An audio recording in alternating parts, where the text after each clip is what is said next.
ठंडी तो हर दिन ज़्यादा है और बढ़ेगा भी। हाँ चलो स्टार्ट करें तो भाई आर्टिकल पढ़े थे तो 243 में क्या बताया गया है? परिभाषा। ठीक। 243 ए में क्या बताया गया है? ग्राम सभा। 243 बी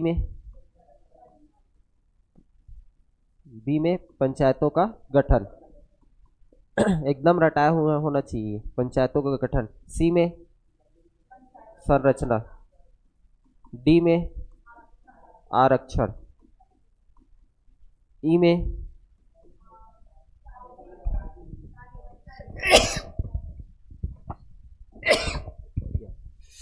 कार्यकाल या अवधि। एफ में हाँ निर्भरताएं या अयोग्यता भी बोल सकते हो। जी में शक्ति। ठीक। जी के बाद क्या आएगा? एच कर एवं निधियां। विधियां नहीं आएगा, निधियां। निधियां मतलब पैसा। ठीक। आई में इनकम, वित्त आयोग, राज्य वित्त आयोग। ठीक है। आई के बाद जे जांच, पंचायत के लेखाओं की जांच, मतलब जांच या सम परीक्षा बोलते हैं इसको। ठीक है, सम परीक्षा। के निर्वाचन। एल लागू होना, तो कहाँ लागू होना? पंचायतों को कहाँ लागू होना? संघ राज्य क्षेत्रों में, यूनियन टेरिटरी में लागू होना। ठीक। एम मतलब मना, कुछ क्षेत्रों में कुछ क्षेत्रों में पंचायती राज व्यवस्था का कतिपय क्षेत्रों में लागू न होना। एन क्या है? विद्यमान निधियों तथा पंचायतों का बना रहना। ठीक है। एन मतलब पंचायतों का बना रहना। ओ मतलब ऑब्जेक्शन, न्यायालयों का हस्तक्षेप या वर्जन, निर्वाचन में वर्जन। ठीक। तो हाँ ना, नहीं कर सकता, स्वयं से नहीं कर सकता जब तक कोई वाद न लगाए। ठीक है, अगर कोई वाद लगाता है तो कर सकता है। ठीक। चल अब हेडिंग डालो, आर्टिकल नंबर 243।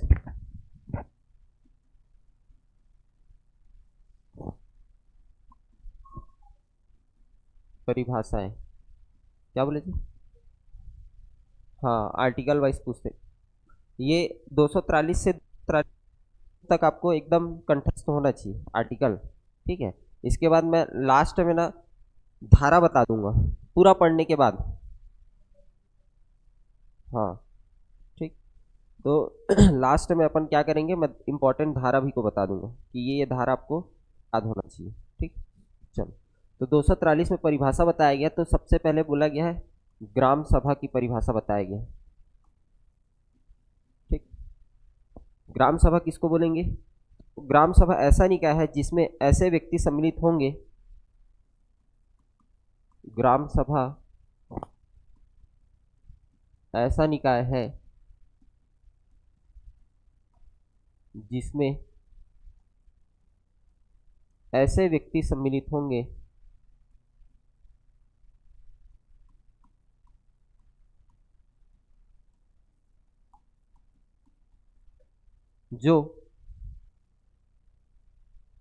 जो कि ग्राम स्तर पर, ग्राम पंचायत क्षेत्र के भीतर, जो कि ग्राम स्तर पर, ग्राम पंचायत क्षेत्र के भीतर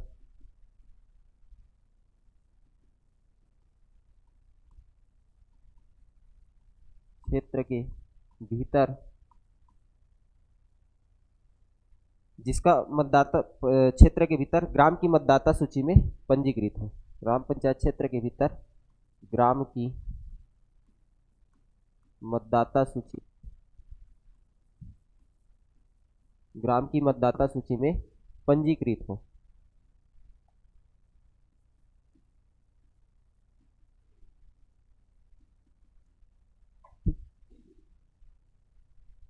क्या होगा, ग्राम सभा का मेंबर होगा।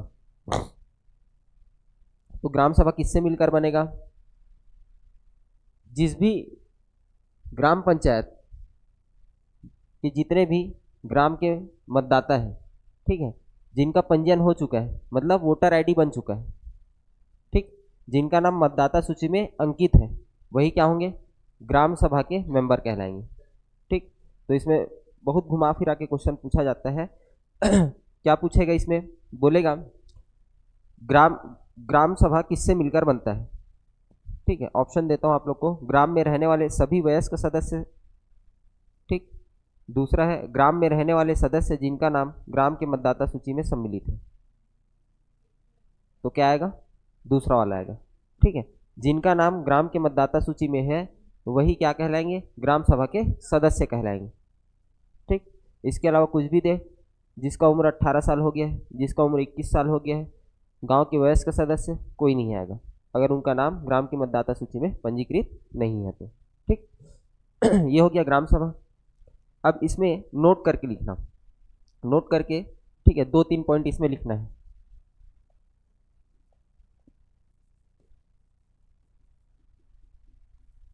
नोट में पहला पॉइंट, ठीक, पहला पॉइंट ये लिखना है, किसी गांव को ग्राम घोषित करने की शक्ति राज्यपाल में निहित होती है।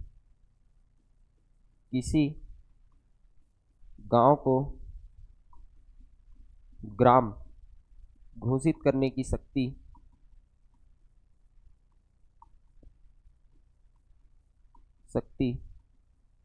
राज्यपाल में निहित होती है।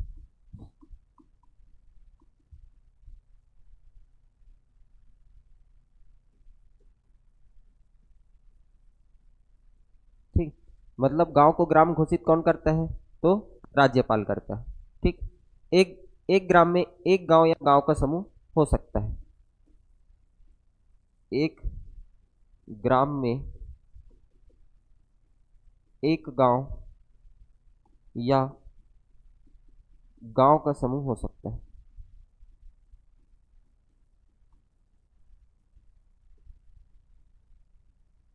ठीक, और प्रत्येक गांव की अपनी एक ग्राम सभा होगी। ठीक, देखो यहां पर दो शब्द यूज हो रहा है ना, ग्राम और गांव। ठीक, तो प्रत्येक गांव की अपनी एक ग्राम सभा होगी।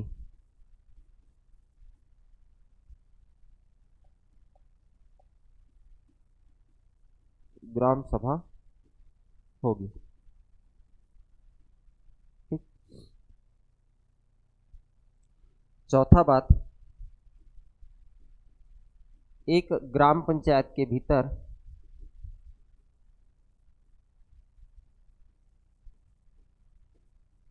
एक या एक से अधिक गांव हो सकते हैं। एक या एक से अधिक गांव हो सकते हैं। इतना लिखो, फिर समझाता हूं।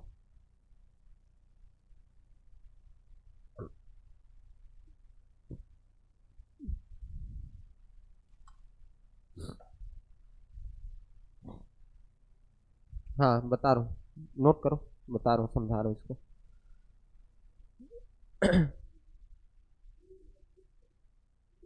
हाँ, एक गांव हो सकता है, एक से अधिक गांव भी हो सकता है। देखो क्या होता है, जो पर्वतीय क्षेत्र है, पर्वतीय क्षेत्र है उसमें क्या होता है, पर्वतीय क्षेत्र या पहाड़ी क्षेत्र में एक मोहल्ला रहता है। ठीक है, वहाँ 10-15 घर रहे, उसके बाद बीच में पहाड़ आ गया या कुछ ऊंचा स्थान आ गया जहाँ पर निवास करने योग्य जमीन नहीं है, उसके उस साइड भी कितने रहेंगे, 15 से 20 घर रहेंगे। तो ऐसे मोहल्ले को मिला करके ना उस छोटा छोटा गांव का नाम दे दिया जाता है, जैसे अबूझमाड़ क्षेत्र। ठीक, जैसे सरगुजा में भी जाएंगे तो बहुत सारे ऐसे जगह हैं, एक गांव है लेकिन उसका बस्ती, पहला एक बस्ती 1-2 किलोमीटर पहले है, दूसरा 1-2 किलोमीटर बाद है, फिर ऐसे कर करके, ठीक, फैला हुआ है। तो छोटा छोटा गांव है, तो उस गांव को सम्मिलित रूप से, क्योंकि जनसंख्या उतनी नहीं है, हम लोग पढ़ेंगे जनसंख्या भी, ग्राम पंचायत का गठन कितनी जनसंख्या पे होगा सब पढ़ेंगे। ठीक, तो उन सभी गांवों को मिला करके क्या बना दिया जाता है, उनका एक ग्राम पंचायत बना दिया जाता है। ठीक, लिखिए इतना। चल बताता हूँ कैसे। जैसे हो गया, जैसे मान लेते हैं ये 4 गांव हैं, इन चारों गांवों को मिलाकर क्या बनाया, एक ग्राम पंचायत बना दिया गया। तो ये क्या हो गया आपका ग्राम पंचायत। ठीक है, और ये गांव। तो एक ग्राम पंचायत के भीतर एक या एक से अधिक गांव आ सकते हैं। क्यों बताया कि पहाड़ी इलाका है, ठीक है, छोटे छोटे गांव है, कस्बे हैं, है ना, उन सभी को मिलाकर के क्या बना दिए एक ग्राम पंचायत। और इस प्रत्येक जितने भी गांव हैं इनकी अपनी एक ग्राम सभा होगी, सबकी एक ग्राम सभा होगी। ठीक, जितने भी गांव हैं उस ग्राम पंचायत क्षेत्र के भीतर प्रत्येक की अपनी एक क्या होगी, ग्राम सभा होगी। ये बात समझ में आए? नहीं, सरपंच नहीं होगा, हाँ एक ही होगा। ठीक, हाँ हाँ, प्रत्येक गांव में, मतलब इसका एक अपना ग्राम सभा होगा, इसका अलग अपना होगा, इसका अलग अपना होगा, इसका अलग अपना होगा। हाँ, तो एक ग्राम पंचायत के भीतर जितने भी गांव आएंगे उनकी सबकी अपनी एक अलग अलग ग्राम सभा होगी। ठीक, क्लियर है बात?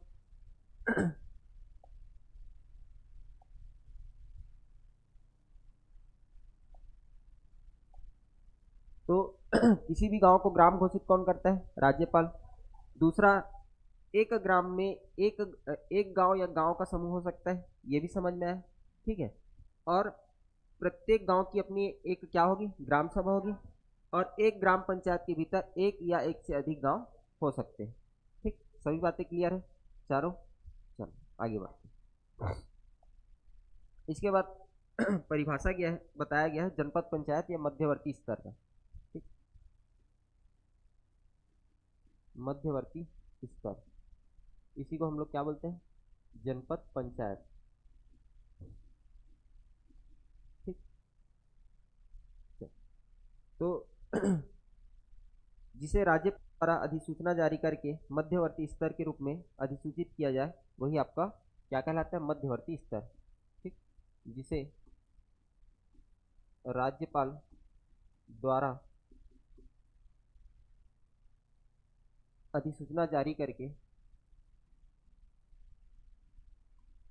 अधिसूचना जारी करके मध्यवर्ती स्तर के रूप में अधिकृत किया जाए।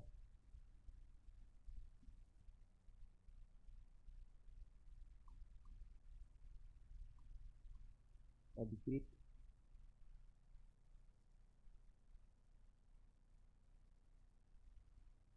ठीक, तो मध्यवर्ती स्तर भी कौन बनाता है, राज्य का राज्यपाल।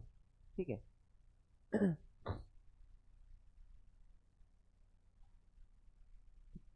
तो दो ही परिभाषा इंपॉर्टेंट है ना, ये आप बस आपको याद रखना है कि ग्राम को, किसी भी गांव को ग्राम घोषित करने का अधिकार किसके पास है, राज्यपाल के पास।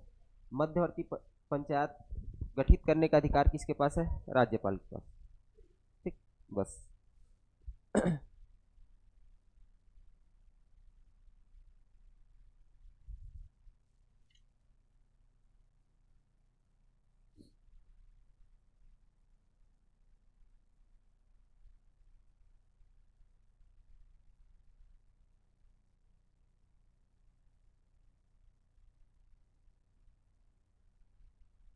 हो गया, इसके बाद देखते हैं आर्टिकल नंबर 243 ए। ठीक, आर्टिकल नंबर 243 ए, इसमें क्या बोला गया है, ग्राम सभा। ठीक, ग्राम सभा बोला गया है, इसमें बताया गया है कि ग्राम स्तर पर ग्राम सभा ऐसी शक्तियों का प्रयोग कर पाएगा या ऐसी कृत्यों का पालन कर पाएगा जो उसे राज्य विधान मंडल द्वारा प्रदान किया जाए, बस। ठीक, तो यहाँ पर लिखेंगे ग्राम सभा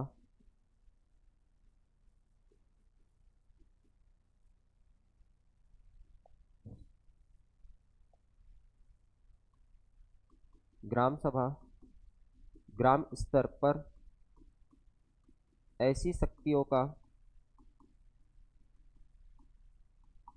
तथा ऐसे कृत्यों का पालन कर सकेगा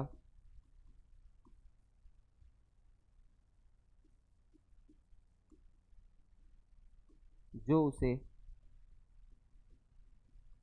राज्य विधानमंडल द्वारा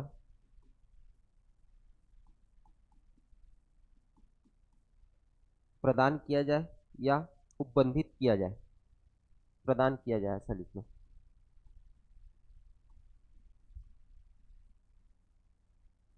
ठीक, तो ग्राम सभा को शक्तियां कहाँ से प्राप्त हो रही है भाई? राज्य के विधानमंडल से। ग्राम सभा कैसे कार्य कर पाएगा? जो राज्य विधानमंडल द्वारा उसको दिया जाए। ठीक, तो पढ़ेंगे अभी सभी का कार्य पढ़ेंगे आगे, है ना।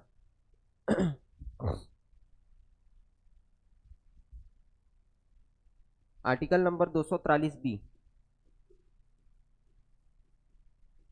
इसमें क्या बताया गया है? पंचायतों का गठन, पंचायतों का गठन। ठीक, तो छत्तीसगढ़ बोलता हूँ, संविधान में कितने स्तर का पंचायत बताया गया है? हाँ, त्रिस्तरीय पंचायती राज व्यवस्था बोला गया। ठीक है, तो त्रिस्तरीय पंचायती राज व्यवस्था का प्रबंध किया जाएगा, या इसको ऐसा लिख लो, प्रत्येक राज्य में त्रिस्तरीय पंचायती राज व्यवस्था का गठन होगा। पहला पॉइंट, प्रत्येक राज्य में त्रिस्तरीय पंचायती राज व्यवस्था का गठन होगा।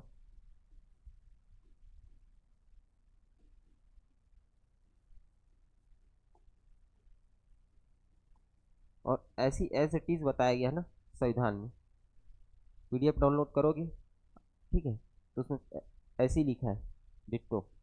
ठीक, दूसरा पॉइंट ये लिखना है, किसी राज्य की जनसंख्या 20 लाख से कम है तो, दूसरा पॉइंट ये बताया गया है, यदि किसी किसी राज्य की जनसंख्या 20 लाख से कम है तो, कम है तो वहाँ वहाँ मध्य स्तरीय पंचायत, मध्य स्तरीय पंचायत का गठन नहीं किया जाएगा, नहीं किया जाएगा।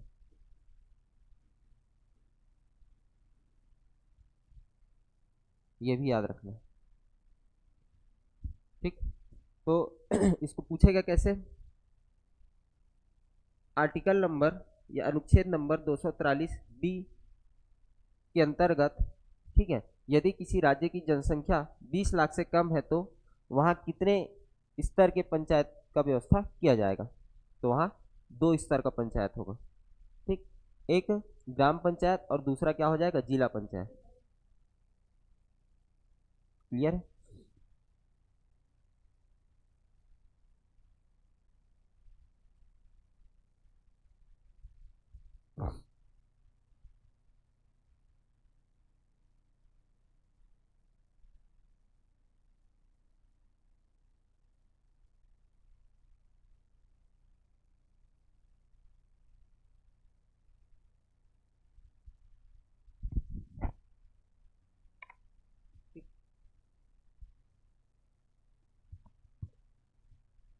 आगे बढ़े। ठीक, तीसरा में इसमें लिख लेना कैसा गठन, किस किस स्तर पर किस प्रकार के पंचायत का गठन किया जाएगा। तो ग्राम स्तर पर ग्राम पंचायत,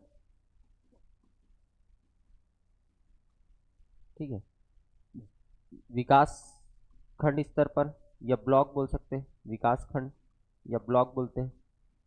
ठीक, यहाँ पर आपका मध्यवर्ती क्या होगा? जनपद पंचायत। और जिला स्तर पर जिला पंचायत।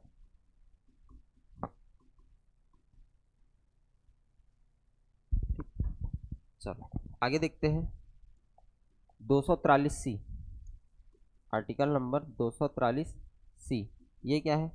पंचायतों की संरचना, पंचायतों की संरचना।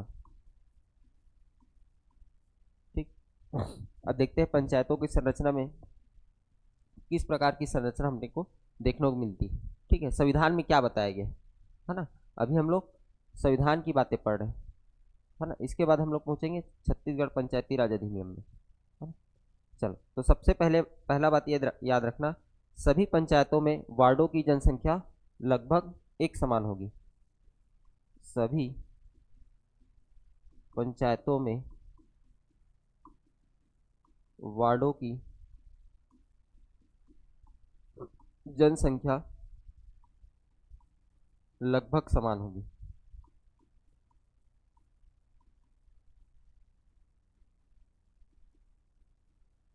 और ये ग्राम पंचायत बस के लिए नहीं है, ग्राम पंचायत में हम लोग वार्ड शब्द का यूज करते हैं, है ना। जनपद और जिला में निर्वाचन क्षेत्र का यूज करते हैं। तो जो भी निर्वाचन क्षेत्र रहेगा जनपद का, उसमें जनसंख्या, सभी जनपद की जनसंख्या लगभग क्या होगी, एक समान होगी। ठीक, ये बोला गया है। यदि जनपद पंचायत नहीं है, ठीक, यदि जनपद पंचायत नहीं है, मतलब मध्यवर्ती स्तर नहीं है, ठीक है, तो क्या होगा, तो अच्छा, इसको अभी मत लिखना, ठीक है, इसको अभी मत, सेकंड पॉइंट लिखो। दूसरा पॉइंट ये बोलता है, ग्राम पंचायत का सरपंच पदेन रूप से अपने क्षेत्र की जनपद पंचायत का, अच्छा ठीक, इसको मैं लिखवाता हूँ।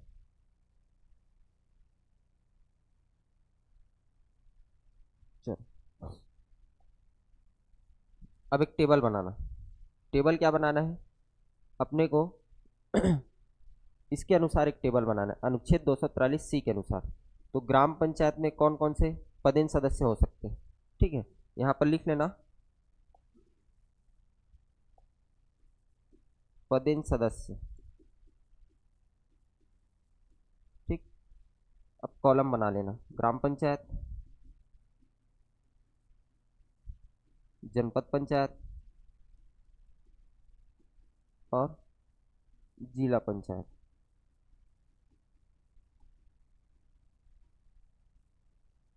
ठीक।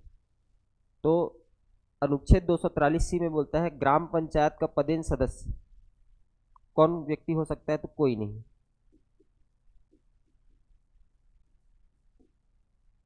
ठीक है भाई। पंच सरपंच पदेन होते हैं क्या, निर्वाचित होकर आते हैं।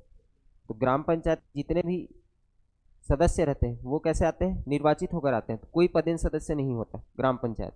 जनपद में कौन होता है, जनपद में पदेन सदस्य कौन होगा, सरपंच। सभी सरपंच का मीटिंग होता है जनपद में, जाते हैं, ठीक है ना। और कई जनपद में ऐसा चलता है कि अगर महिला है तो उसका पति जाता है, ठीक है, फिर सीओ लोग देते हैं बत्ती, हाँ, पंच नहीं आएंगे। ग्राम पंचायत में कोई भी पदेन सदस्य नहीं होता, सब निर्वाचित होकर जाते हैं ना, जनपद में नहीं होंगे, जनपद में पंच लोग नहीं जाते हैं, ठीक। अरे, जब मीटिंग होता है ना, सदस्य मतलब जब जनपद पंचायत में आपका क्या होगा, हाँ, जब मीटिंग किया जाता है, जैसे ग्राम पंचायत में मीटिंग होता है, ठीक है, तो ग्राम पंचायत में मीटिंग होता है तो कोई भी ग्राम पंचायत के निर्णय लेना रहता है, ठीक, तो उसमें पंचायत के सदस्य ही जाते हैं ना, पंच हो गए, ठीक है। अब वो अलग बात है कि दो चार वयस्क लोग पहुंच जाते हैं, लेकिन नियम तो यही कहता है ना, ठीक। तो जनपद पंचायत में पदेन सदस्य कौन होगा, सरपंच होगा, ठीक, सरपंच होगा, विधायक होगा, विधायक भी पदेन सदस्य होता है, ठीक है। इसके बाद सांसद, ये पदेन सदस्य किसके अनुसार बता रहा हूं, अनुच्छेद 243C के अनुसार। अभी हम लोग पढ़ेंगे छत्तीसगढ़ पंचायती राज अधिनियम के अनुसार पदेन सदस्य, जो हम लोग के यहाँ अभी चल रहा है, ठीक है। अनुच्छेद में बताया गया है कि जनपद पंचायत में कौन कौन पदेन सदस्य हो सकते हैं, तो सरपंच होगा, विधायक होगा और सांसद होगा। सांसद लिखा हो मतलब लोकसभा और राज्यसभा दोनों का होगा, यहाँ पर लिख लेना, ठीक है, लोकसभा और राज्यसभा। यहाँ पर भी लिख सकते हो विधान परिषद, ठीक है, और आपका विधान सभा, ठीक। ये बोलता है अनुच्छेद 243C। जिला पंचायत में पदेन सदस्य देख लेते हैं, ठीक। तो याद रखना सरपंच, लेकिन ये सरपंच कब बनेगा? जब जनपद पंचायत या मध्यवर्ती स्तर नहीं है उस राज्य में। जहां जिस राज्य की जनसंख्या 20 लाख से कम है वहां क्या होगा? मध्यवर्ती स्तर नहीं होगा, जनपद पंचायत नहीं होगा। तो कौन, दो प्रकार की पंचायती राज व्यवस्था देखने को मिलेगी, ग्राम पंचायत और जिला पंचायत। अब ग्राम पंचायत में सरपंच वगैरह सब हो गए, अब वहां मध्यवर्ती स्तर नहीं है, तो सरपंच कहाँ का पदेन सदस्य बनेगा? जिला पंचायत का। तो यहां पर लिख लेना, जब जनपद पंचायत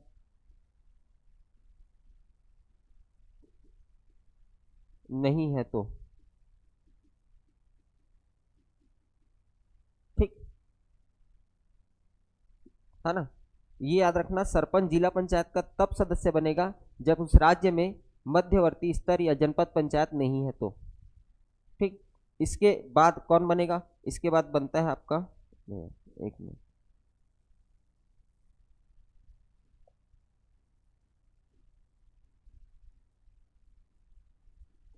विधानसभा और विधान परिषद, ठीक। इसके बाद बनेगा विधायक और सांसद, ठीक। विधायक विधायक भी विधानसभा और विधान परिषद का बने आ सकते हैं, सांसद लोकसभा और राज्यसभा दोनों।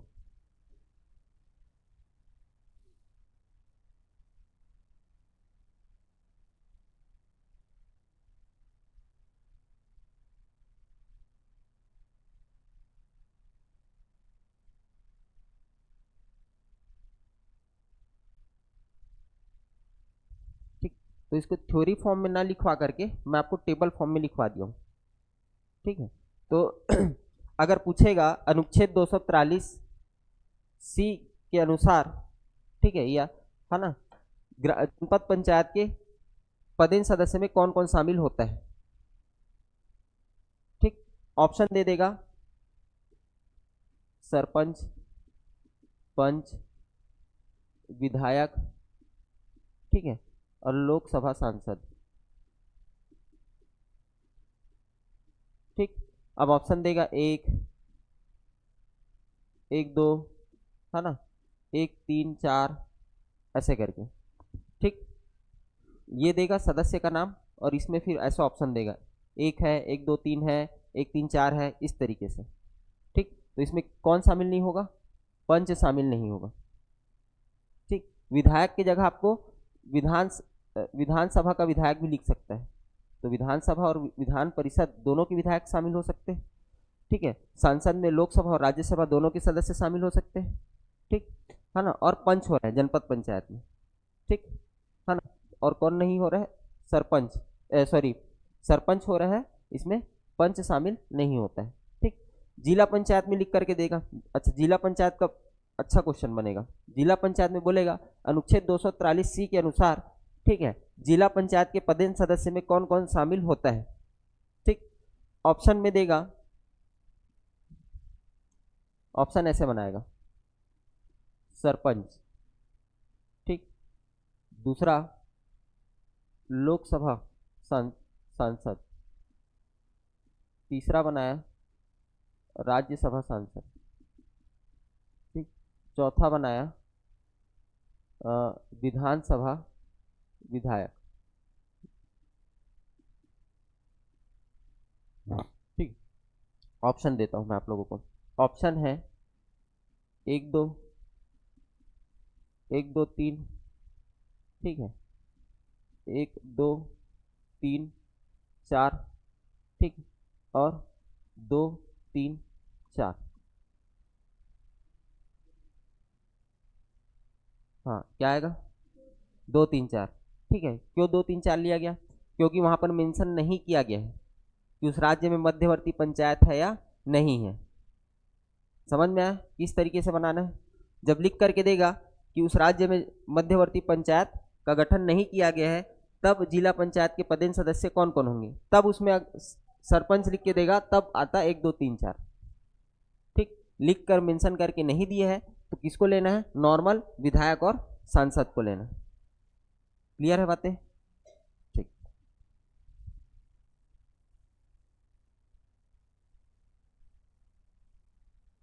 चलो नोट कर लिए इतना। अब देखो यहाँ पे बता दिया, अब हम लोग छत्तीसगढ़ पंचायती राज के अनुसार देख लेते हैं कौन कौन पदेन सदस्य होंगे। तो यहाँ पर लिख लेना छत्तीसगढ़ पंचायती राज अधिनियम के अनुसार।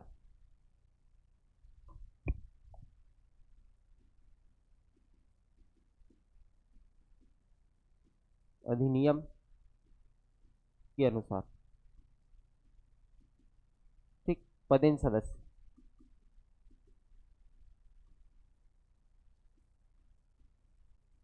ग्राम पंचायत, जनपद पंचायत और जिला पंचायत। अच्छा, नॉर्मल सदस्य कौन कौन रहेंगे ग्राम पंचायत में? अगर पदेन सदस्य को अपन नहीं देखे, अगर मैं सदस्य की बात करूं तो ग्राम पंचायत में सदस्य कौन कौन होगा? सरपंच और पंच, ठीक है, वो भी पंच ही रहता है, ठीक है, तो पंच में काउंट होता है, ठीक। जनपद में अध्यक्ष और सदस्य, उपाध्यक्ष नहीं आएगा, ठीक है। जिला पंचायत में अध्यक्ष और सदस्य, ठीक।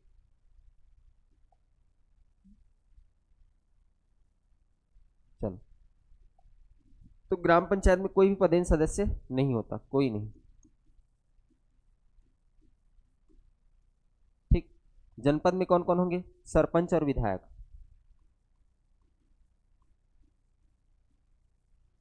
नहीं, ठीक। इसीलिए दोनों को कंपैरिजन करके लिखवा रहा हूँ आप लोगों को ताकि समझ में आए, है ना। विधायक, और अपने यहाँ विधान परिषद है क्या? नहीं है, तो कौन आएंगे? विधानसभा के सदस्य, विधायक आएंगे, ठीक। अगला देखते हैं, जिला पंचायत में आएंगे आपके जनपद पंचायत अध्यक्ष। अच्छा, एक सेकंड रुकना जी, इसमें इसमें लिखवाना भूल गया था मैं, जिला पंचायत में जनपद अध्यक्ष भी लिखना, इसमें जनपद अध्यक्ष भी शामिल होगा, ठीक। देखो, जनपद जनपद पंचायत में ग्राम पंचायत का सरपंच हो रहे हैं, ठीक है, तो जिला पंचायत में जनपद पंचायत के अध्यक्ष सदस्य होते हैं, ठीक। इसको लिखवाना भूल गया था, इसमें लिखना 243 वाले में, ठीक है, अनुच्छेद 243C में जिला पंचायत में सरपंच, विधायक, सांसद और जनपद अध्यक्ष, ठीक। चलो, इसमें जनपद पंचायत का अध्यक्ष आएगा, ठीक है, इसमें विधायक आएगा और इसमें सांसद आएंगे,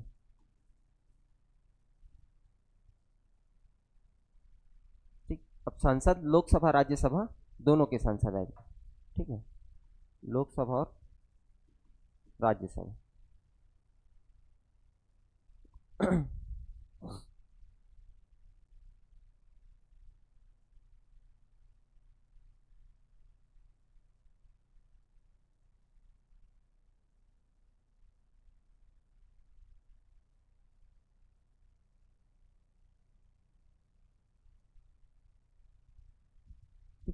तो छत्तीसगढ़ में राज्यसभा के जो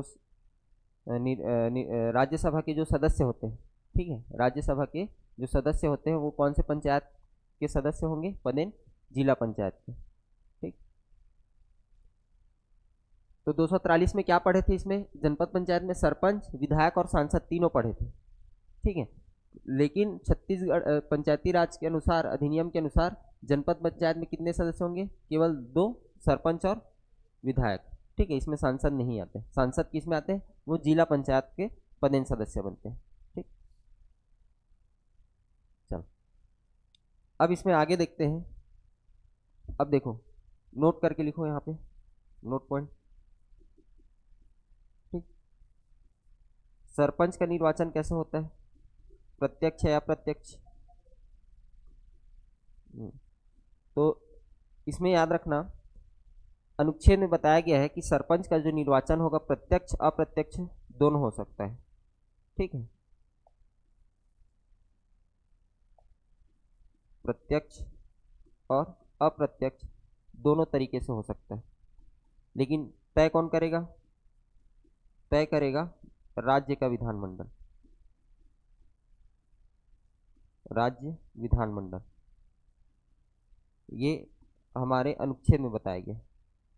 ठीक, हमारे यहाँ कैसे होता है, प्रत्यक्ष रूप से निर्वाचित होता है। ठीक, जनपद अध्यक्ष कैसे निर्वाचित होता है, और जिला पंचायत अध्यक्ष। ठीक है, जनपद पंचायत अध्यक्ष और जिला पंचायत अध्यक्ष कैसे निर्वाचित होता है अपने यहाँ, प्रत्यक्ष होता है अप्रत्यक्ष होता है, वोट देते हो जिला पंचायत अध्यक्ष को,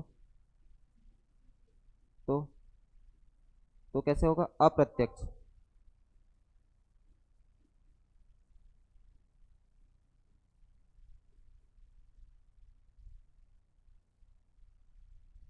ठीक, आप केवल सदस्य के लिए वोट देने जाते हो।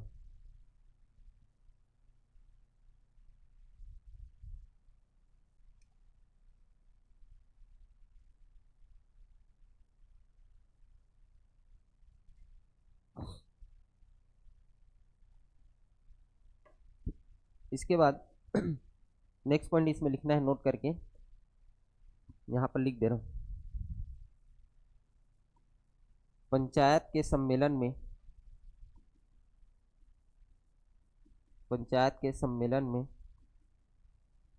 ठीक है, सभी सदस्य, पंचायत के सभी सदस्य, पंचायत के सभी सदस्य, अब सभी सदस्य मतलब जो डायरेक्ट इलेक्टेड है और जो इनडायरेक्टेड इलेक्टेड है। ठीक है, डायरेक्ट इनडायरेक्ट दोनों, मतलब जिनका निर्वाचन प्रत्यक्ष रूप से हुआ है और जिनका निर्वाचन अप्रत्यक्ष रूप से हुआ है, सभी को मत देने का अधिकार होता है, सभी को मत देने का अधिकार होता है।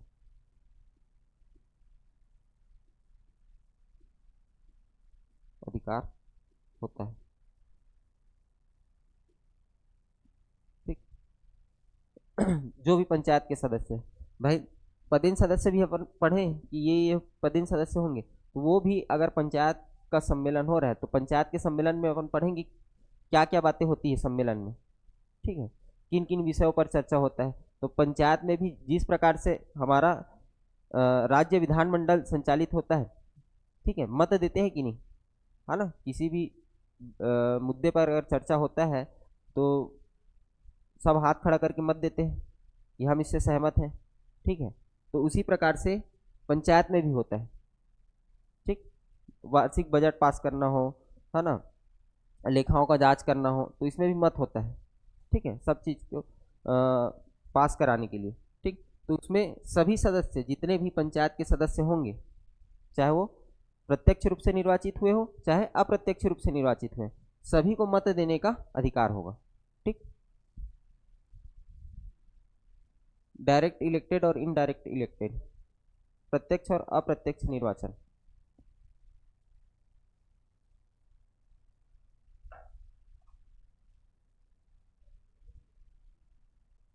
सदस्य में क्या हो, हाँ, पदेन सदस्य की बात कर रहे हैं अपन। पदेन मतलब जैसे कि अपन इसमें पढ़ते हैं कि राज्यसभा, सॉरी, जो उपराष्ट्रपति होता है, ठीक है, राज्यसभा का क्या होता है, पदेन सदस्य होता है। पदेन का कहने का मतलब ये है, वो उपराष्ट्रपति बना है तभी वो राज्यसभा का सभापति बन पाया है, उस पद में है तभी वो दूसरे पद का हकदार हो रहा है। ठीक है, तो वो पदेन सदस्य कहलाएगा। तो इसमें मैं किसकी बात कर रहा हूँ, नॉर्मल सदस्य की बात नहीं कर रहा हूँ, मैं पदेन सदस्य की बात कर रहा हूँ। भाई विधायक कहाँ का सदस्य है, कहाँ निर्वाचित होकर बैठता है, विधानसभा में। ठीक है, लेकिन विधानसभा विधायक है, ठीक है, विधायक है उस पद में है तभी वो जनपद पंचायत का सदस्य बन पा रहा है। ठीक, मतलब इसके लिए देखो, अपन बोल सकते हैं कि राज्यसभा में क्या होता है, डायरेक्ट और इनडायरेक्ट इलेक्टेड सदस्य होते हैं। ठीक है, मेंबर तो होते हैं, है ना, सभी प्रकार के। उसी प्रकार से जनपद पंचायत में भी मेंबर होते हैं। अब देखो जनपद पंचायत में सदस्य में कौन कौन आएगा, अध्यक्ष आएंगे, ठीक है, और जनपद पंचायत के निर्वाचित सदस्य आएंगे। ठीक है, इसके अलावा और कौन कौन सदस्य होते हैं भाई, संरचना में देखेंगे किसके, जनपद पंचायत के, वोट देते हो आप तो सदस्य चुन के जाते हैं, सदस्य अध्यक्ष और उपाध्यक्ष का निर्वाचन संपन्न कराते हैं, ठीक है, वो सदस्य हो गए। उसके अलावा और कौन कौन से सदस्य होंगे, उसके अलावा जो भी सदस्य होंगे वो क्या कहलाएंगे, पदेन सदस्य। तो और कौन कौन सदस्य होगा, सरपंच। सरपंच का निर्वाचन होता है क्या जनपद पंचायत के लिए, नहीं होता है, उसका निर्वाचन कहाँ होता है, ग्राम पंचायत के लिए, ठीक है। लेकिन वो क्या कहलाया, पदेन सदस्य कहलाया, किसका, जनपद पंचायत का, ठीक है। इसी प्रकार से विधायक, ठीक। अगर कोई भी आप देखो इस जनपद पंचायत में सम्मेलन होता है, ठीक। अब जनपद पंचायत के अंतर्गत बहुत सारे गांव आएंगे, ठीक। अब जनपद पंचायत का मीटिंग कौन लेता है, जनपद सीओ लेते हैं। वहां तक बात कौन पहुंचा पाएगा, जब गांव के लोग नहीं, गांव का प्रतिनिधित्व करने वाले लोग आकर के बैठेंगे, अपनी समस्याएं रखेंगे कि हमारे गांव में भाई तालाब गहरीकरण करवाना है, नाली काम करवाना है, ठीक है ना, या जो भी काम हुआ है उसका ब्यौरा देंगे, ठीक। तो सीओ थोड़ी ना सब गांव गांव में जाकर के ब्यौरा लेगा, सब सरपंच से, तो उनको एक जगह बुलाया जाता है, मीटिंग कराया जाता है, ठीक। अब समझ में आया कि पदेन सदस्य क्या होगा, जनपद पंचायत का क्या काम है इसका, ठीक। नॉर्मल सदस्य की बात नहीं कर रहे हैं अपन, पदेन सदस्य की बात कर रहे हैं, ठीक। चलो आगे बढ़ते हैं। अब इसमें है आपका आर्टिकल नंबर 243 डी।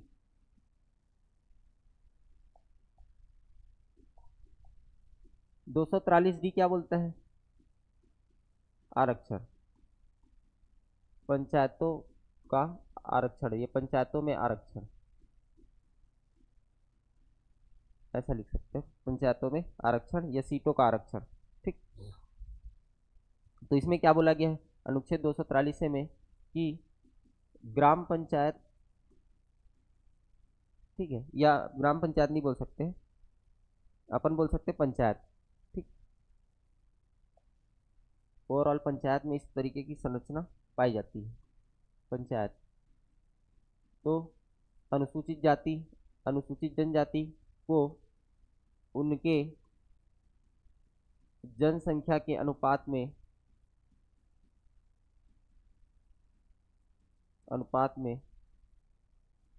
ठीक है, आरक्षण दिया जाएगा,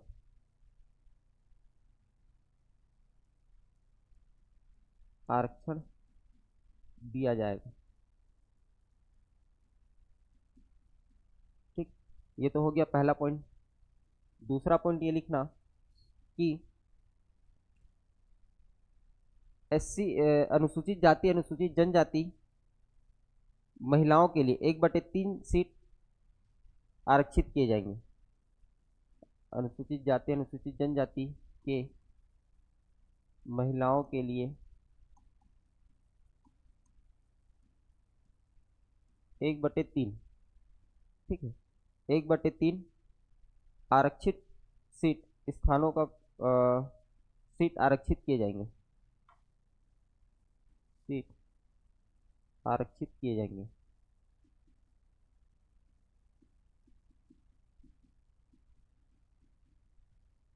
तीसरा लिखना है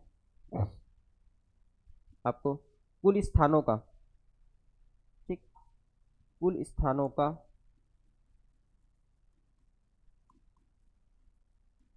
1/3, कुल स्थानों का 1/3 महिलाओं के लिए आरक्षण दिया जाएगा,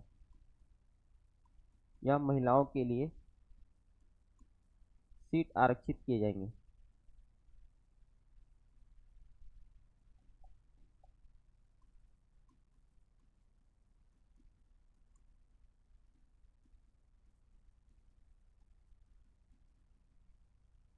तो ये बताया गया आरक्षण का प्रावधान। ओबीसी के लिए कोई प्रावधान नहीं बताया गया है आर्टिकल नंबर 243 डी में, ठीक। 3 प्रकार के आरक्षण की बात कही गई है। देखो, एसटी एसटी को उनकी जनसंख्या के अनुपात में आरक्षण दिया जाएगा, और जितना भी आरक्षण दिया जाएगा उस एससी एसटी को, उसमें भी 1/3 सीट किसके लिए आरक्षित किया जाएगा, महिलाओं के लिए, ठीक। उसके बाद ओवरऑल जितना स्थान रहेगा उसका 1/3 सीट किसके लिए आरक्षित किया जाएगा, महिलाओं के लिए, ठीक। आरक्षण में जितना भी, जैसे कि अभी एग्जाम्पल के थ्रू समझा रहा हूँ इसको, ठीक।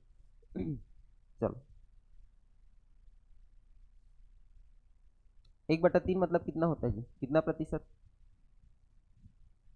हाँ, प्रतिशत में भी पूछ सकता है।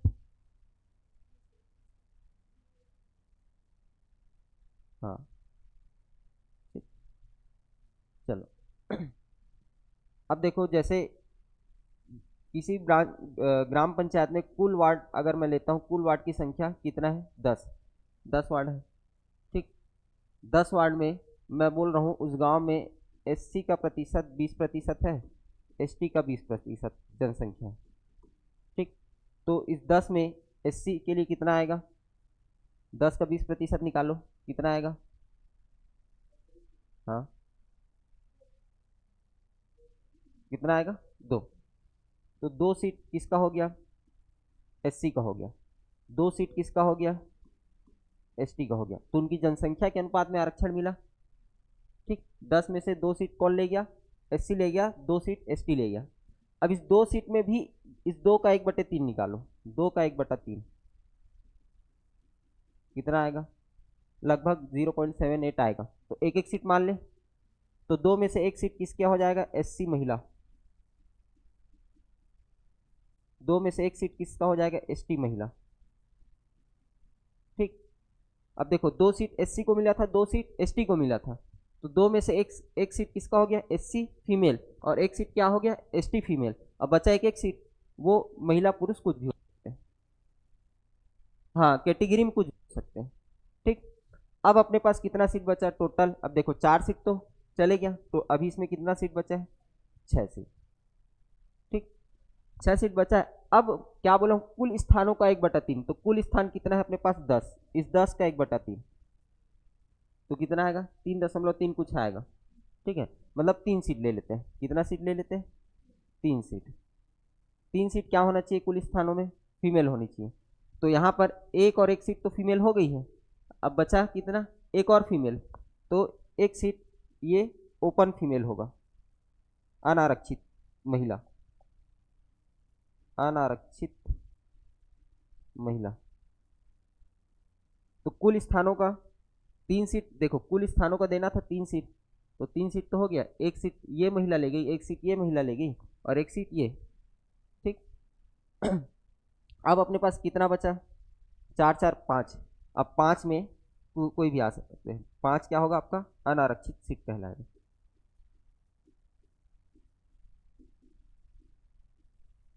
ठीक। समझ में आया आरक्षण? तो इस तरीके का आरक्षण बताया गया किसमें? 243D में। इसमें ओबीसी आरक्षण किसी प्रकार का बात नहीं किया गया है, ठीक। ठीक, चलो इसको लिख लो समझने के लिए, ये 10 वर्ड वाला बना लो, ठीक, नहीं तो कंफ्यूजन होगा बाद में।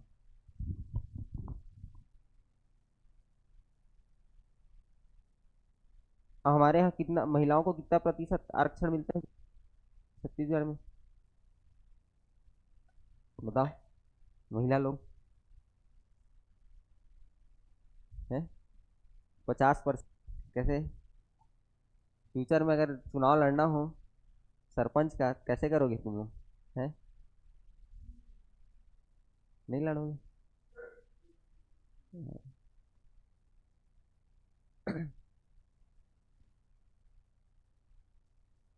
तो मत करना, कौन बोल रहा है? हम्म, सीधा बोलना। देखो, मैं पैसा खर्चा करूंगा, फिर मैं भी तुम लोगों से पैसा लूंगा, है कि नहीं?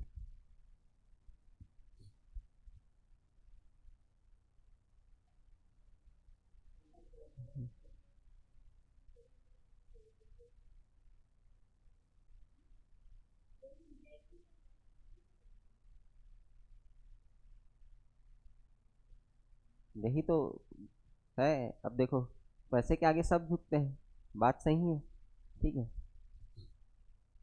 अब वोट पाने के लिए आदमी को करना पड़ता है? तो उसीलिए तो लेता है। भाई ये बताओ, हाँ, हाँ, अब वो आदमी पैसा खर्चा करके चुनाव जीता है, तो वसूलेगा तो ना, कहाँ से लाएगा वो? कवर तो करेगा ना जितना खर्चा किए। फिर वही वाली बात है, पैसा मत लो, नहीं करेगा कवर,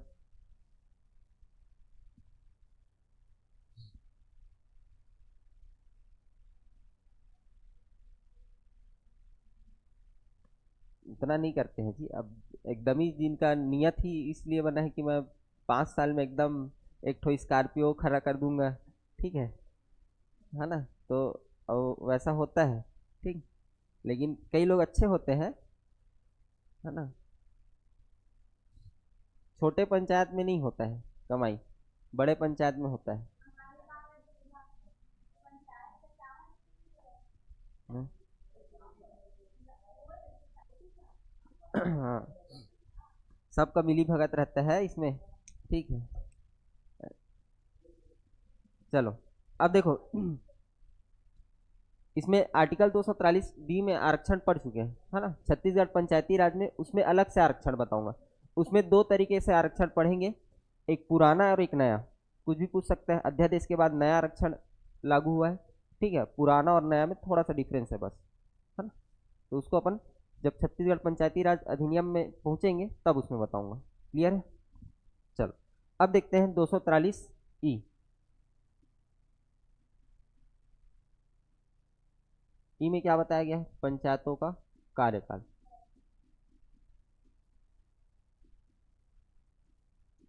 कितने वर्ष का होता है पंचायत का कार्यकाल? 5 वर्ष, ठीक। तो कब से गिना जाता है? शपथ ग्रहण करते हैं कि चुनाव संपन्न होता है कि क्या होता है? गलत, गलत। प्रथम अधिवेशन से काउंट होता है, ठीक है। किससे काउंट होगा? प्रथम अधिवेशन से। इसको एकदम अंडरलाइन कर लेना। पंचायतों का कार्यकाल,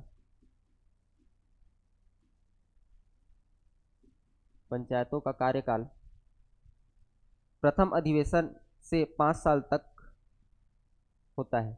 कार्यकाल, हाँ, नहीं पता रहता है बहुत लोगों को।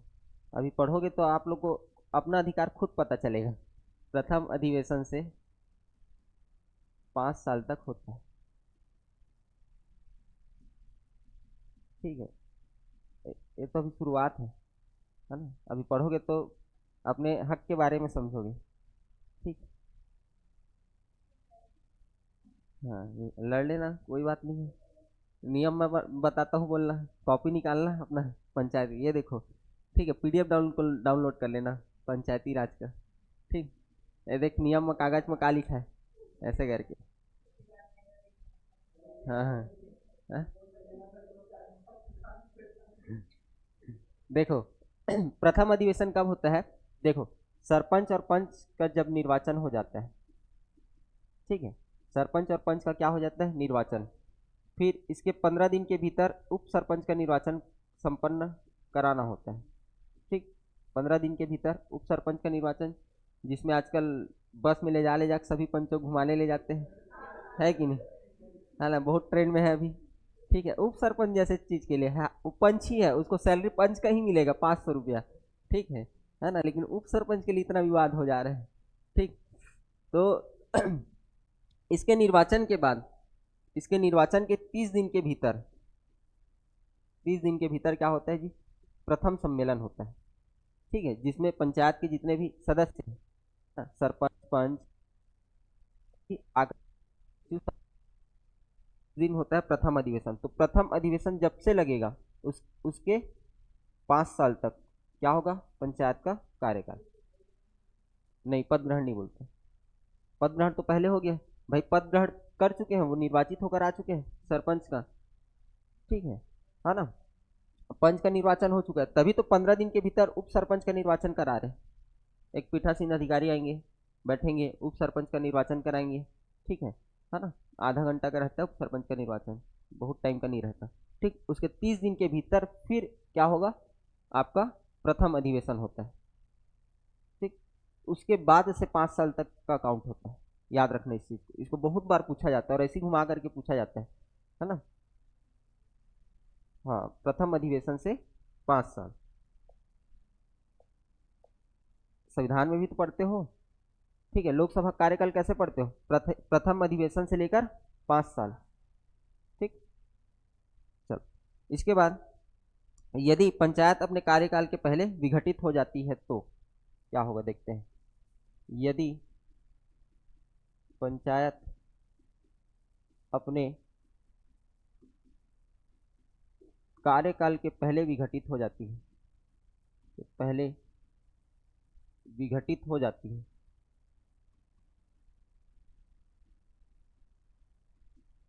तो नई पंचायत उतने समय के लिए ही कार्य करेगी, तो नई पंचायत उतने समय के लिए ही कार्य करेगी।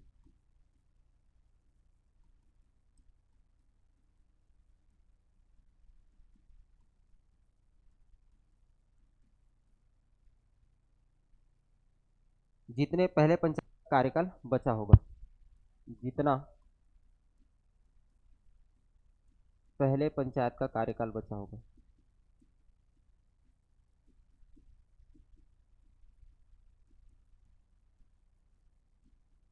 ठीक, अब इसको समझ लो क्या बोलना चाह रहे हैं भाई। 5 साल है कार्यकाल, हो सकता है कुछ कारणवश विघटित हो गया, ठीक, 3 साल में विघटित हो गया। अब नए पंचायत का चुनाव निर्वाचन होगा, नए पंचायत के लिए निर्वाचन होगा, 6 माह के भीतर निर्वाचन संपन्न होता है, पढ़ते हैं सभी में, ठीक है। 6 माह के भीतर क्या होगा, निर्वाचन संपन्न होगा।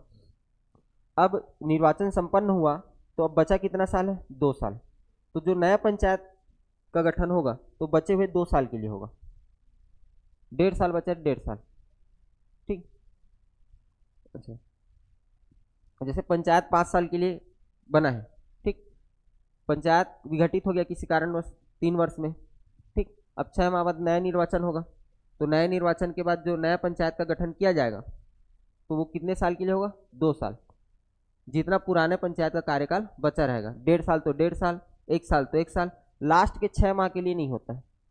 अंतिम 6 माह में किसी प्रकार के पंचायत का गठन नहीं किया जाता है, ठीक। जैसे 5 साल का कार्यकाल है, विघटित हो गया अपने कार्यकाल के पूर्व, और कितना माह बचा 5 साल होने में, 6 माह, तो नए पंचायत का गठन नहीं किया जाएगा। उसके बाद पंचायत समिति चलाते हैं बचे हुए समय के लिए, अंतिम 6 माह में नए पंचायत का गठन नहीं किया जाता है, ठीक। चलो इसको लिखते हैं अपन, ये भी इंपॉर्टेंट है आपके लिए,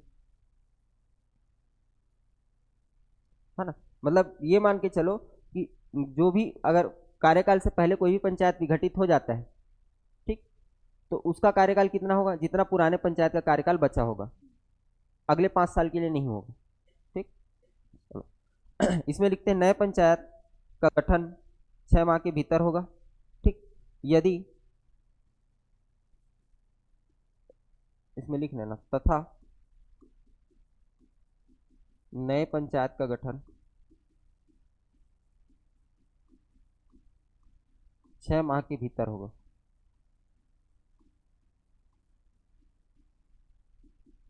ठीक। तीसरा पॉइंट, यदि पंचायत अपने कार्यकाल के अंतिम 6 माह में विघटित हो जाता है, तो यदि पंचायत अपने कार्यकाल के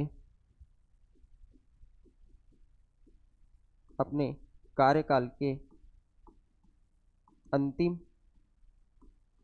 6 माह में विघटित हो जाता है,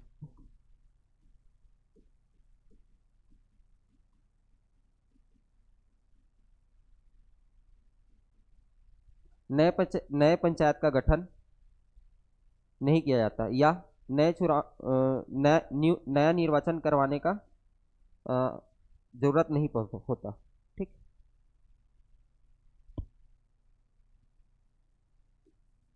नए पंचायत का गठन नहीं किया जाता, ऐसा लिखना, नए पंचायत का गठन नहीं किया जाता,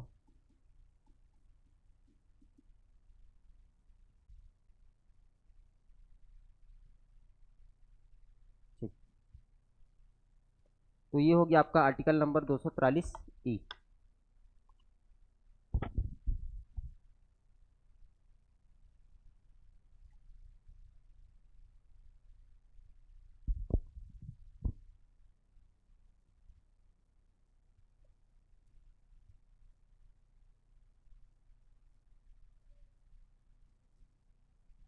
हाँ, बचे हुए फिर 4 साल के लिए, 2 साल बाद हुआ तो बचे हुए 3 साल के लिए, और 3 साल बाद होता है तो बचे हुए 2 साल के। नहीं नहीं नहीं, वो रिकॉल और वो पढ़ेंगे हम लोग, अविश्वास प्रस्ताव और रिकॉल प्रोसेस होता है, प्रत्यावर्तन जिसको बोलते हैं।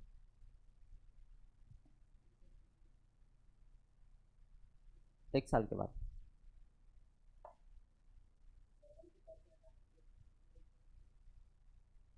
देखो, सरपंच और उप सरपंच के लिए आता है अविश्वास प्रस्ताव, ठीक है, और सरपंच और पंच के लिए आता है प्रत्यावर्तन, रिकॉल प्रोसेस, ठीक है। पढ़ेंगे, उसको पढ़ेंगे, अभी चिंता मत करो। हो गया, चलो।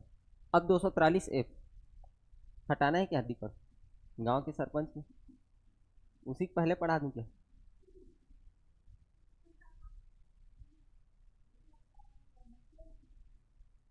सदस्यों के लिए निर्भरताएं,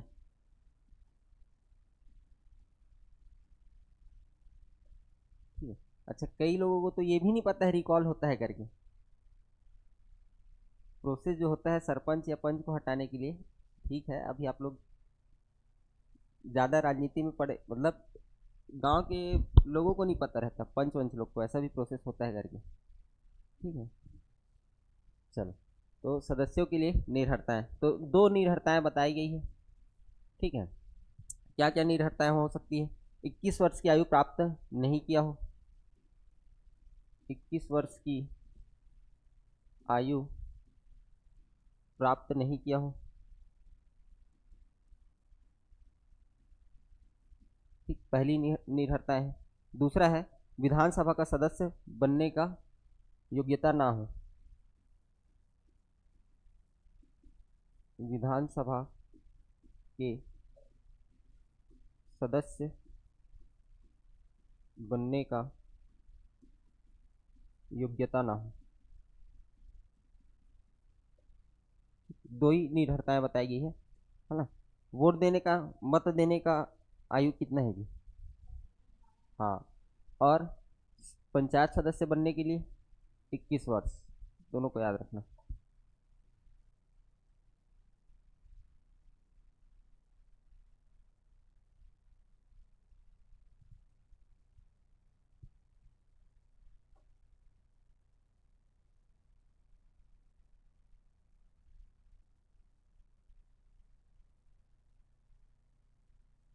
हो गया।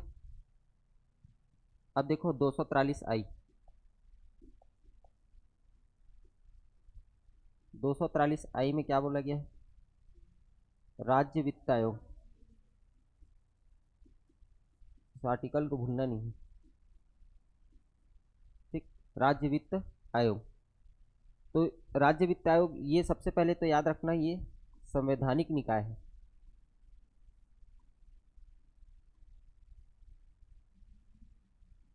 हाँ? नहीं, जी को नहीं पढ़ेंगे। ये क्या है, संवैधानिक आयोग है या संवैधानिक निकाय है, ठीक। इसका गठन 73वां संविधान राज्य कब करेगा, ठीक है, तो 73वां संविधान संशोधन लागू होने के 1 वर्ष के भीतर, संविधान संशोधन,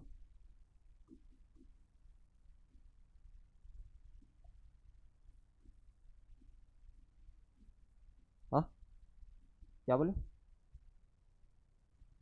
73वां संविधान संशोधन अधिनियम लागू होने के 1 वर्ष के भीतर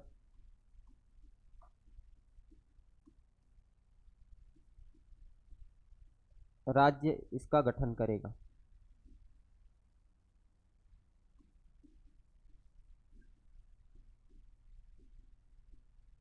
ठीक। और गठन कौन करता है,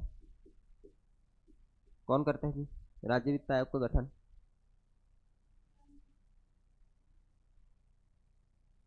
विधानमंडल कैसे करेगा? राज्यपाल। कौन करता है इसका गठन? राज्यपाल करता है। राज्य वित्त आयोग का गठन कौन करेगा? राज्यपाल, ठीक है। और इसका कार्यकाल कितना होता है? 5 वर्ष का होता है राज्य वित्त आयोग का कार्यकाल, 5 वर्ष, ठीक है।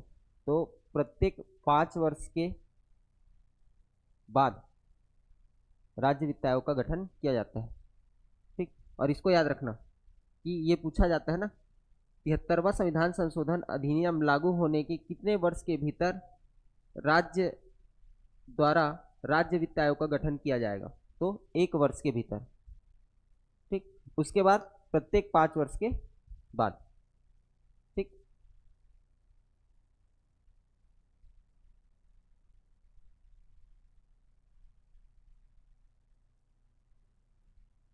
किसको? राज्य वित्त आयोग का गठन। ठीक है, राज्यपाल करेगा और राज्य वित्त आयोग का कार्यकाल कितने वर्ष का होता है? 5 वर्ष का।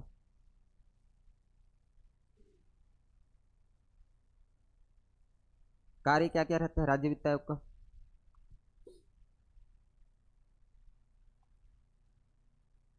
धन की पूर्ति। किसको? मेरे को?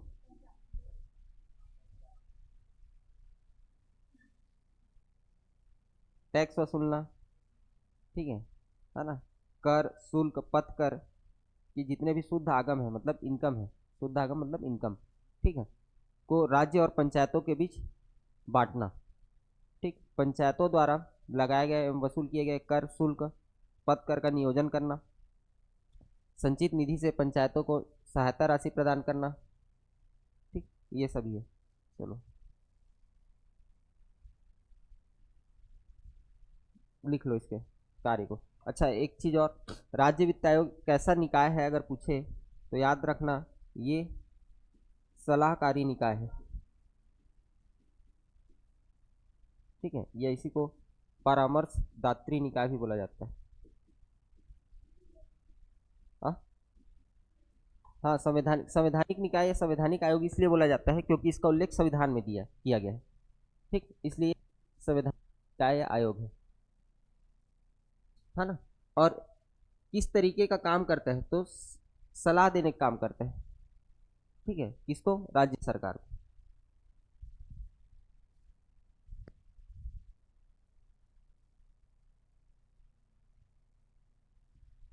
सलाहकारी या परामर्शदात्री।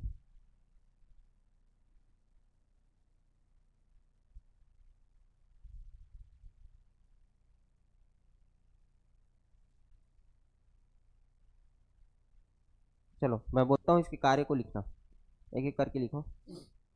हाँ, कार्य। ठीक, समझ के लिख लो।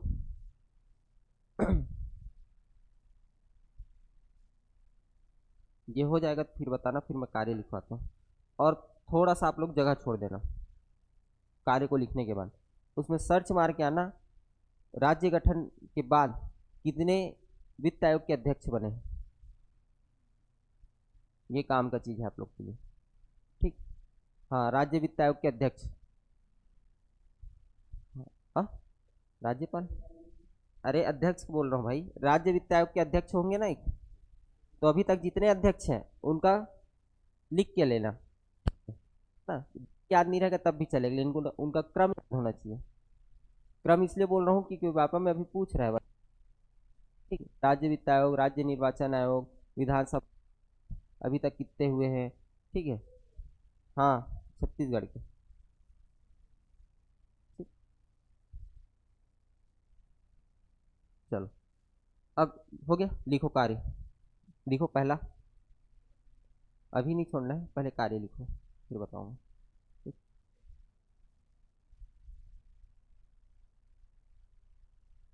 कार्य में पहला लिखो, राज्य द्वारा, राज्य द्वारा उद्ग्रहणीय, राज्य द्वारा उद्ग्रहणीय,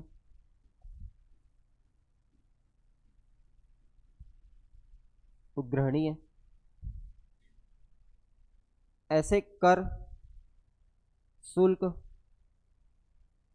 ऐसे कर, शुल्क, पथ कर, हाँ पथ कर, रोड टैक्स, पथ कर के शुद्ध आगमों, के शुद्ध आगमों, के शुद्ध आगमों का राज्य और पंचायतों के बीच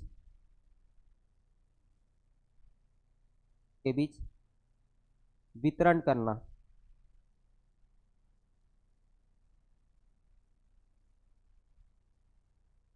राज्य और पंचायतों के बीच वितरण करना। सेकेंड लिखो, पंचायतों द्वारा लगाए गए कर, पंचायतों द्वारा लगाए गए कर एवं वसूल किए गए कर, पंचायतों द्वारा लगाए गए कर एवं वसूल किए गए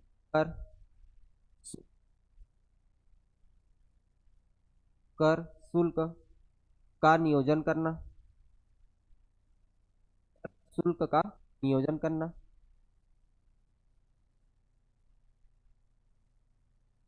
तीसरा लिखना, राज्य के संचित निधि से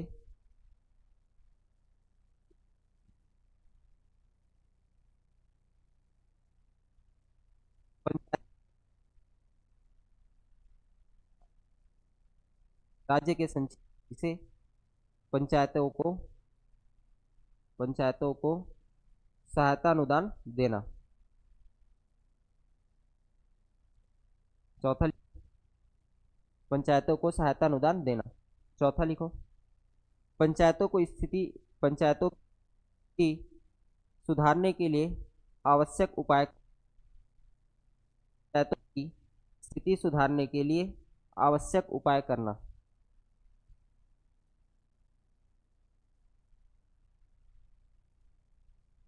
पंचायतों की स्थिति सुधारने के लिए आवश्यक उपाय करना।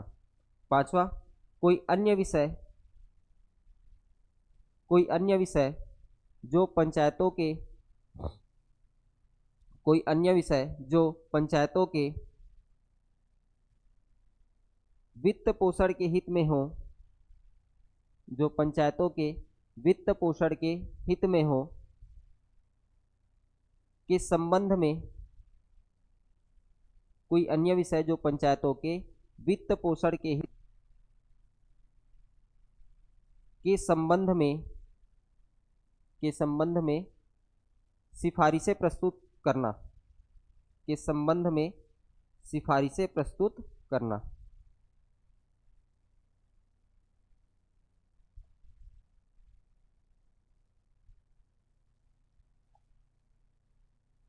ठीक, तो ये हो गया आपका राज्य वित्त आयोग। ठीक, अब देखते हैं आर्टिकल नंबर 243 के, ये नहीं पढ़ेंगे अभी। राज्य निर्वाचन आयोग,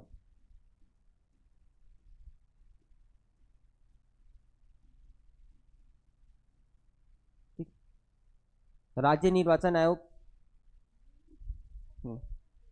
हाँ पेज छोड़ दिए रहो। ठीक है, ऐसी 4 5 6 लाइन छोड़ दिए रहो। ठीक है, पांचवा अभी चल रहा है क्या, वित्त आयोग, श्रीनिवास राव मद्दी अभी वित्त आयोग के अध्यक्ष है, छत्तीसगढ़ राज्य वित्त आयोग के। श्रीमती नहीं, श्रीनिवास राव मद्दी। ठीक है, नहीं, ये बताओ, राज्य निर्वाचन आयोग, ठीक है, किसका किसका निर्वाचन संपन्न कराता है, किसका किसका चुनाव संपन्न कराता है?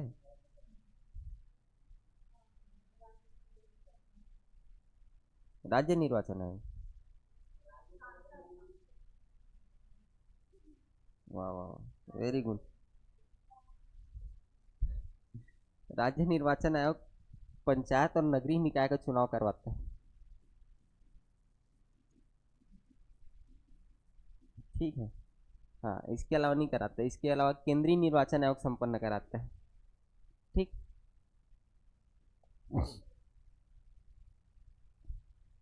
सबका केंद्रीय निर्वाचन आयोग। ठीक, चलो, तो राज्य निर्वाचन आयोग में लिखते हैं इसमें क्या क्या कार्य रहता है राज्य निर्वाचन आयोग का। ठीक, सबसे पहले राज्य निर्वाचन आयोग का गठन कब किया गया था? इसका गठन कौन से सन में हुआ होगा?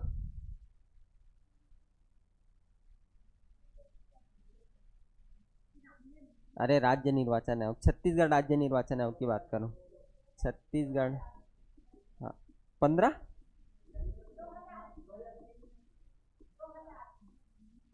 निर्वाचन आयोग 28 दिसंबर एक मिनट देख लेता हूँ। 28 सितंबर है जी, 28 सितंबर सन 2000।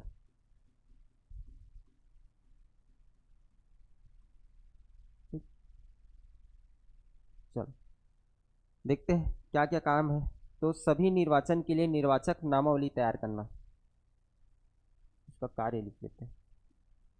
कार्य में सबसे पहले लिख लेना निर्वाचक नामावली तैयार करना,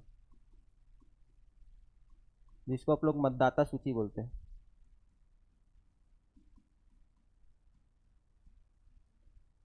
ठीक, इसके बाद निर्वाचन का संचालन,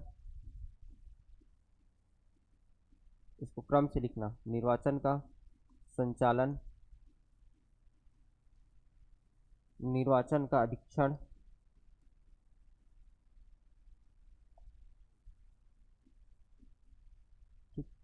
निर्वाचन का अधीक्षण, निर्देशन तथा नियंत्रण, अधीक्षण,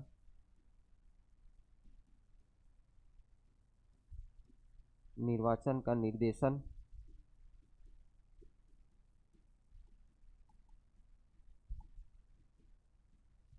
पांचवा लिखना निर्वाचन का नियंत्रण। ये सभी कार्य किसका रहता है? आपका राज्य निर्वाचन आयोग का। ठीक,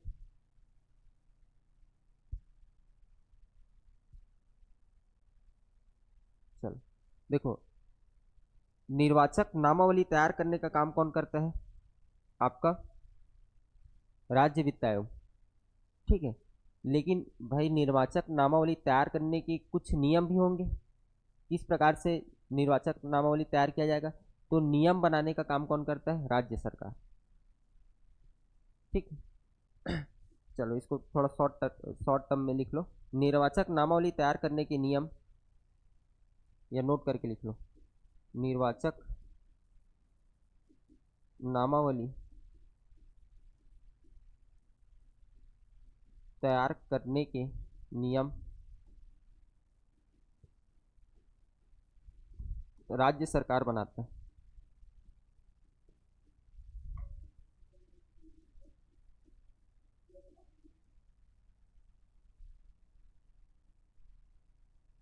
छत्तीसगढ़ 2 नवंबर सन 2000 को बना है ना? तो सॉरी, 1 नवंबर सन 2000 को बना है ना? नहीं नहीं, 2000 ही है, 2000 को ही अरे सॉरी सॉरी सॉरी सॉरी, ठीक ठीक ठीक, ये 2002 है जी, गलत बन गया था, 2002 है।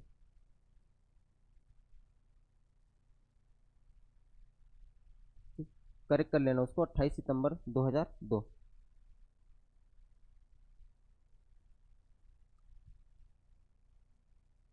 तो इसके कार्य को पूछा जाता है ना राज्य निर्वाचन आयोग के, तो कार्य क्या क्या है?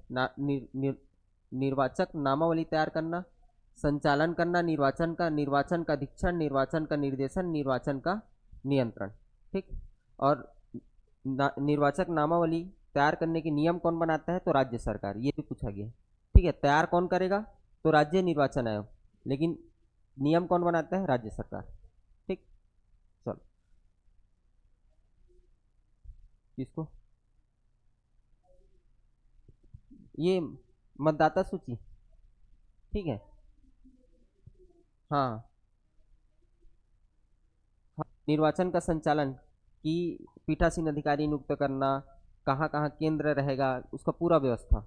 ठीक है ना? अधीक्षण मतलब जब वोटिंग होता है ना, ठीक है, तो उसको सही से वोटिंग हो रहा है कि नहीं, कहीं पे फॉल्ट हो, गलत वोटिंग थोड़ी ना कर रहे हैं, जो पीठासीन अधिकारी वगैरह है या जो अधिकारी नियुक्त किए गए हैं वो सही से काम कर रहे हैं कि नहीं।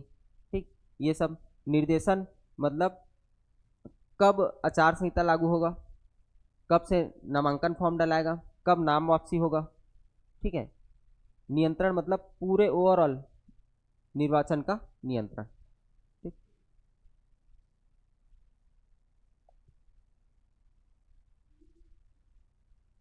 नहीं आएगा, हिंदी में ज़्यादा समझ में आएगा। ठीक, इंग्लिश में और डिफिकल्ट हो जाएगा पढ़ना इसको। चलो आगे देखते हैं इसमें। अच्छा, जो मुख्य निर्वाचन आयुक्त, अभी निर्वाचन आयोग है तो एक मुख्य निर्वाचन आयुक्त होगा, ठीक है। तो उसकी पदावधि और शर्तों का निर्धारण कौन करेगा? राज्य का राज्यपाल। ठीक, इसको भी नोट कर लो।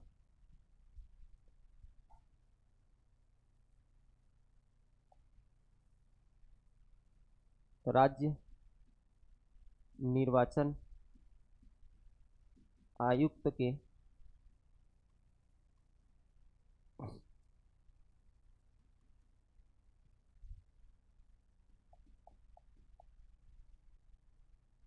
पदावधि एवं शर्तों का निर्धारण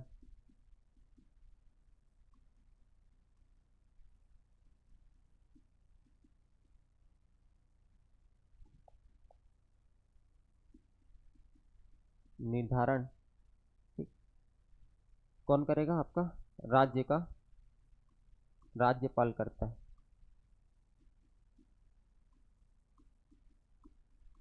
ठीक है। अब शर्तों का निर्धारण मतलब नियुक्ति भी बोल सकते हैं। क्या बोलेंगे? अगर पूछेगा राज्य के निर्वाचन आयुक्त, ठीक है, की सेवा की शर्तें, पदावधि या नियुक्ति कौन करता है? तो राज्य का राज्यपाल। ठीक,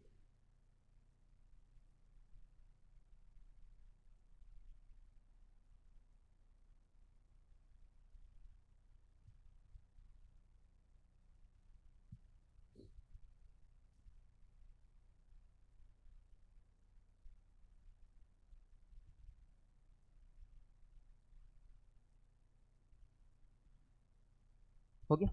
आगे बढ़े। अब 243 के बाद देखते हैं 243 एल।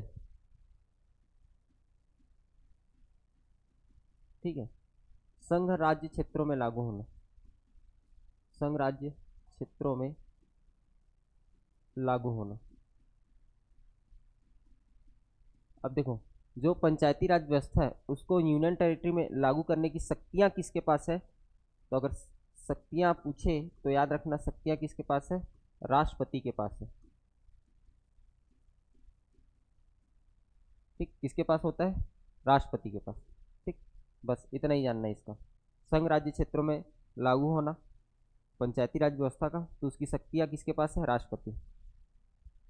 ठीक, 243 एम। ठीक, एम में क्या बताया है? इस भाग का कतिपय कतिपय क्षेत्रों में लागू न होना।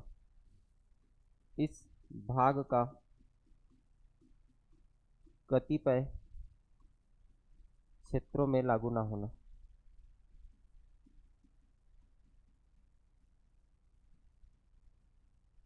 अब कौन कौन से ऐसे स्थान है जहां पंचायती राज व्यवस्था लागू नहीं है? ठीक, देख लेते हैं इसको। कतिपय,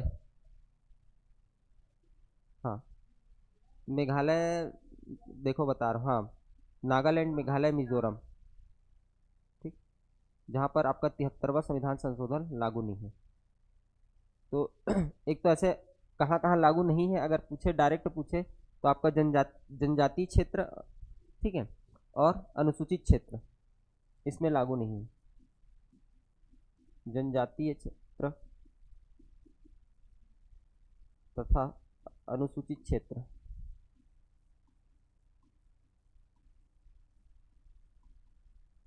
यहाँ पर, ठीक है, किसकी बात कर रहे हैं हम लोग? पंचायती राज व्यवस्था, इट मीन्स 73वां संविधान संशोधन की बात कर रहे हैं।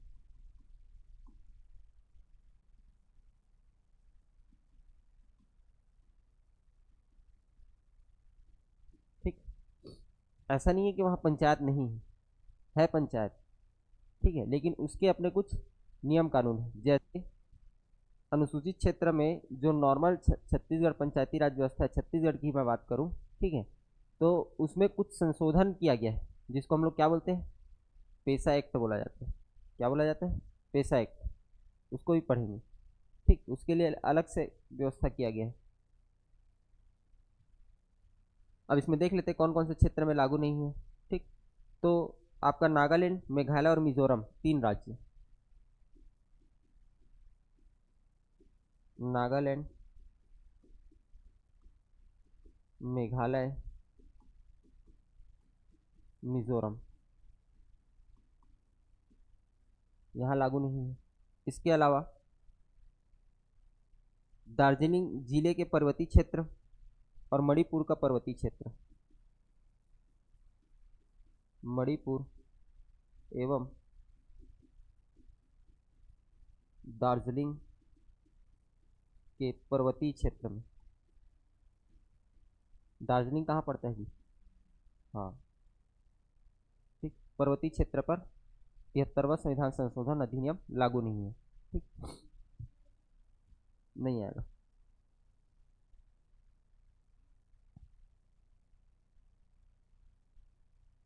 ठीक, इसके अलावा अरुणाचल प्रदेश में पंचायतों का आरक्षण लागू नहीं है, याद रखना। अरुणाचल प्रदेश में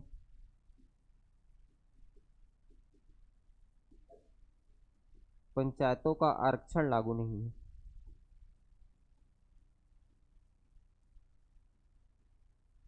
लागू नहीं है।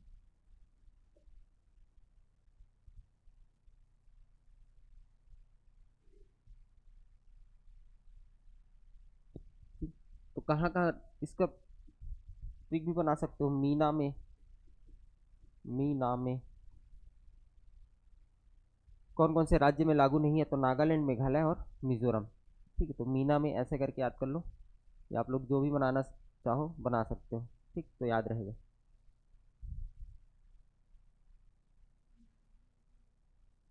हाँ हाँ, जो भी बना सकते हो।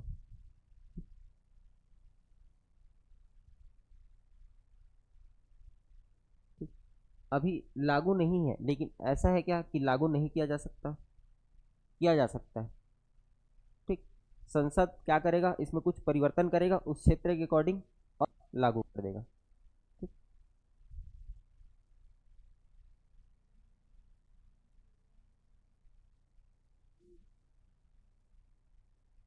पंचायती राज में नहीं होगा जी, दूसरा होगा। अनुसूचित क्षेत्र पढ़े होंगे या जनजाति क्षेत्र पढ़े होंगे, उसमें बताए होंगे सर।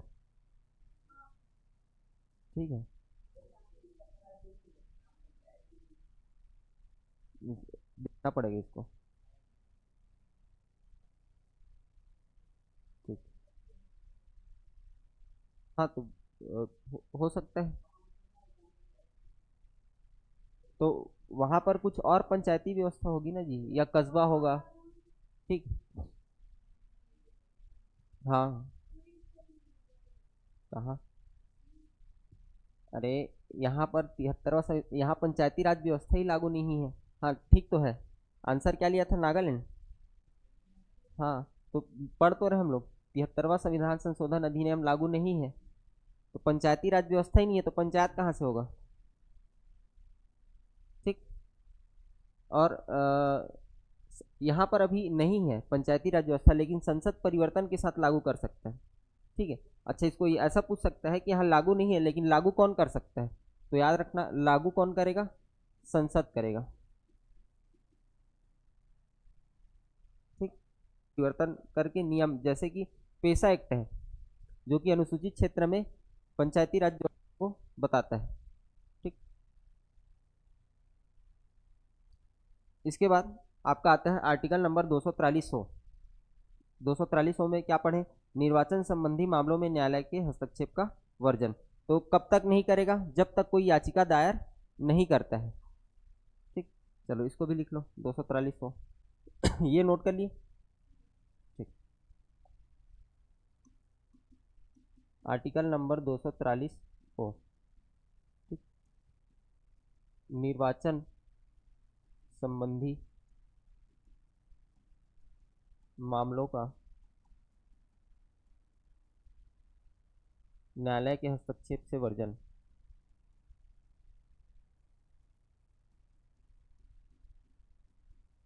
क्षेप से वर्जन, इसमें लिखना, न्यायालय निर्वाचन संबंधी मामलों में तब तक हस्तक्षेप नहीं करेगा, न्यायालय निर्वाचन संबंधी मामलों में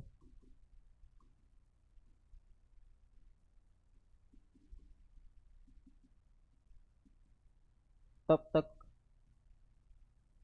हस्तक्षेप नहीं करेगा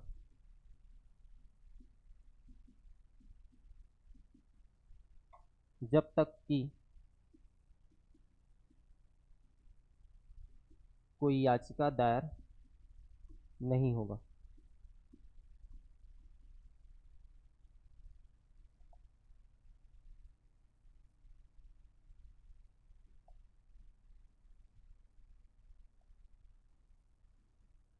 याचिका दायर नहीं होगा। ठीक, अगर कोई याचिका दायर करेगा तो बिल्कुल उसमें बात चलेगा, मुकदमा चलेगा।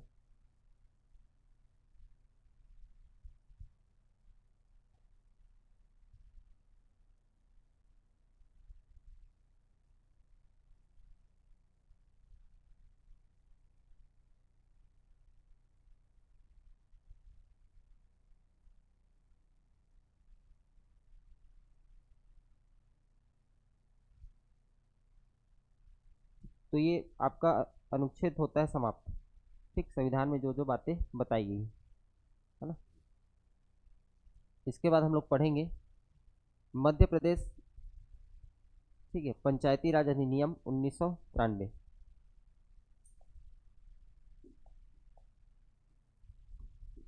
मध्य प्रदेश पंचायती राज अधिनियम 1993। ठीक, तो मध्य प्रदेश देश का पहला ऐसा राज्य बना, देश का पहला ऐसा राज्य बना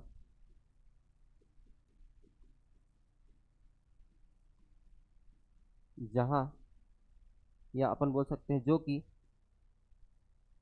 73वां संविधान संशोधन के तहत, या पहला ऐसा राज्य था जहां 73वां संविधान संशोधन के तहत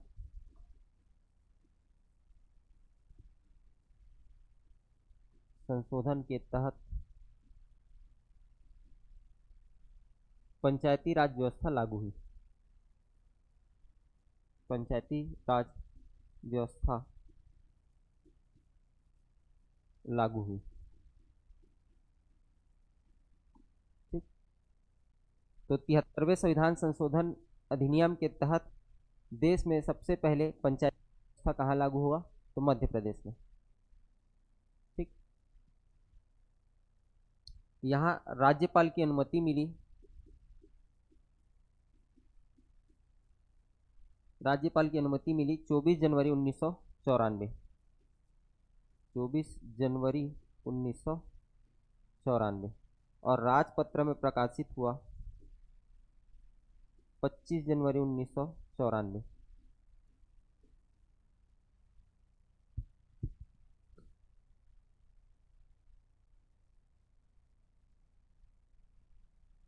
ठीक है यहाँ तक। इसके बाद क्या होता है, अब देखो, इसके बाद छत्तीसगढ़ राज्य अलग होगा। तो छत्तीसगढ़ क्या करता है कि मध्य प्रदेश पंचायती राज अधिनियम को अपना लेता है। जो जो बातें मध्य प्रदेश पंचायती राज अधिनियम में बताई गई थी, उन्हीं सब बातों को, उन्हीं सब नियमों को क्या करता है, छत्तीसगढ़ अपना लेता है। तो जब कोई भी राज्य ऐसा करता है, ठीक है, जो दूसरे राज्य के नियमों को अपना लेता है, तो उसको बोला जाता है विधियों का अनुकूलन। क्या बोला जाता है? विधियों का अनुकूलन। ठीक,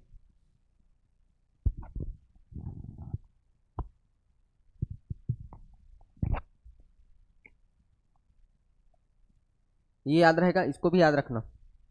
ठीक है, राज्यपाल और राजपत्र। हाँ, राज्यपाल हस्ताक्षर कब किया? तो 24 जनवरी 1994। राजपत्र कब प्रकाशित हुआ मध्य प्रदेश में? 25 जनवरी 1994। ठीक, अगला देखते हैं। अब हेडिंग डालना छत्तीसगढ़ पंचायती राज अधिनियम। छत्तीसगढ़ पंचायती राज अधिनियम 1993।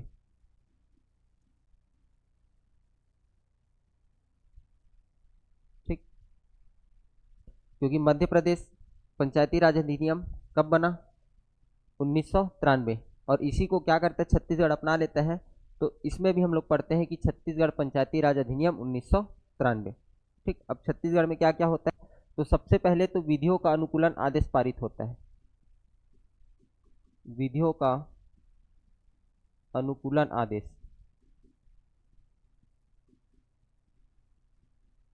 ये होता है 7 जून 2001। ठीक, 7 जून 2001 को पारित होता है विधियों का अनुकूलन आदेश। समझ गए, हूबहू उसी के अधिनियम को क्या कर लिया, अपना लिया। ठीक है, तो कोई भी राज्य ऐसा जब करता है जो दूसरे राज्य की विधियों या नियमों को अपनाता है तो उसको बोला जाता है विधियों का अनुकूलन। राजपत्रम प्रकाशित कब होता है, राजपत्र में प्रकाशित, ठीक है, यह होगा आपका 18 जून 2001 को।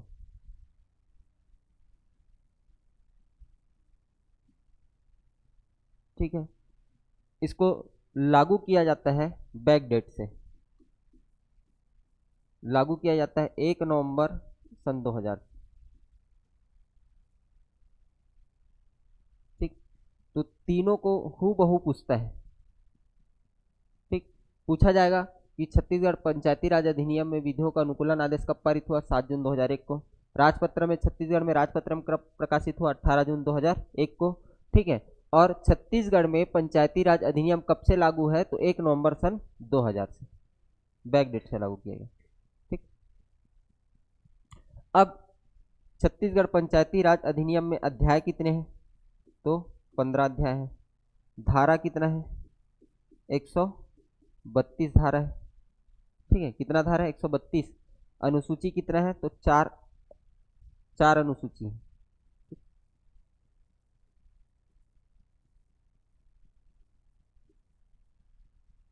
और इसको एकदम अच्छे से याद करना, अध्याय 15, धारा 132, अनुसूची 4।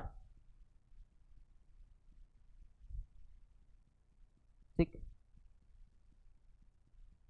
चलो तो आज इतना ही रखें, है ना, बाकी अपन देखते हैं कल, है ना, कल से स्टार्ट करेंगे। तो कल पहले मैं अध्याय को बता दूंगा, 15 अध्याय, उसके बाद धारा 1 से पढ़ना स्टार्ट करेंगे। ठीक, और धारा वाइज आगे पढ़ते चलेंगे, फिर जो जो इम्पोर्टेंट धाराएं हैं जो आपके एग्जाम के लिए इम्पोर्टेंट है ना। लेकिन उसके पहले आपको पूरा अनुच्छेद याद होना चाहिए, अनुच्छेद में क्या क्या बातें बोली गई। ठीक, कार्यकाल हो गया, निर्भरताएं हो गई, पदेन सदस्य हो गए, जो भी आज पढ़े हैं। ठीक, चलो